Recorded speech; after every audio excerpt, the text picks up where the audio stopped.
ईश्वर की खोज। एक बार भगवान दुविधा में पड़ गए कि कोई मनुष्य जब मुसीबत में पड़ता है तब मेरे पास भागा भागा आता है और सिर्फ अपनी परेशानियां बताने लगता है। मेरे पास आकर कभी भी अपने सुख या अपनी संतुष्ट की बात नहीं करता। मेरे से कुछ न कुछ मांगने लगता है।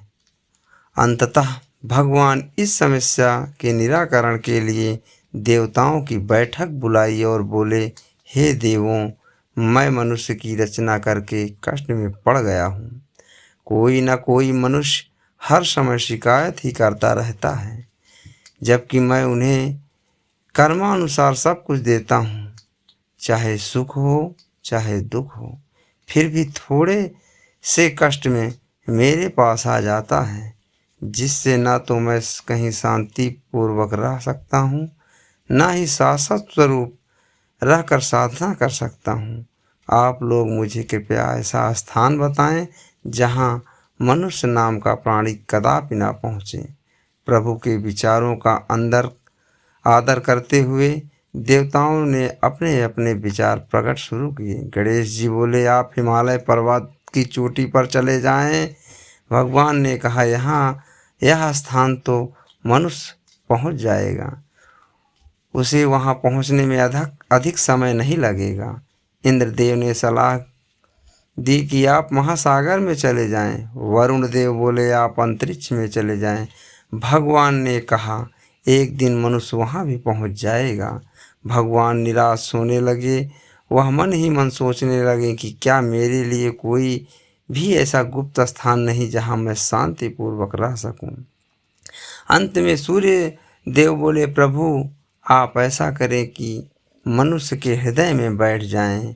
मनुष्य अनेक स्थान पर आपको ढूंढने में सदा उलझा रहेगा और वह कभी अपने अंदर नहीं देखेगा। मनुष्य सदैव बाहर की तरफ देखता है, वह दूसरों की तरफ देखता है, खुद के हृदय के अंदर कभी झांक कर नहीं देखता। इसलिए वह यहाँ कदापि आपको तलाश नहीं करेगा। करोड़ों में कोई एक जो आपको अपने हृदय में तलाश करेगा, वह आपसे कभी शिकायत नहीं करेगा, क्योंकि उसकी बाहरी इच्छा शक्ति खत्म हो चुकी होगी। ईश्वर को सूर्य देव की बात पसंद आई, उन्होंने ऐसा ही किया। भगवान हमेशा के लिए मनुष्य के हृदय के अंदर में बैठ गए। उस दिन से मनुष्य अपना दुख व्यक्त करने के लिए ईश्वर को मंदिर, पर्वत, पहाड़, कंदरा, गुफा, ऊपर नीचे, आकाश, पाताल में ढूंढ रहा है, पर वह मिल नहीं रहे हैं। परंतु मनुष्य कभी भी अपने भीतर ईश्वर को ढूंढने की कोशिश नहीं करता है। इसलिए मनुष्य रूपी मंदिर में बैठे ईश्वर को नहीं देख पाता और ईश्वर को पाने के चक्कर में दर दर घूमता है। अपने हृदय के दरवाजे को खोल कर नहीं देख पाता। हृदय रूपी मंदिर में बैठे हुए ईश्वर को देखने के लिए मन रूपी द्वार का बंद होना अति आवश्यक है, क्योंकि मन रूपी द्वार संसार की तरफ खुला है और वह हृदय रूपी मंदिर की ओर बंद है। आशा करता हूँ कि यह कहानी आपको बहुत पसंद आई होगी। मेरे चैनल को सब्सक्राइब करें और लाइक करें और कमेंट में बताएं कि यह कहानी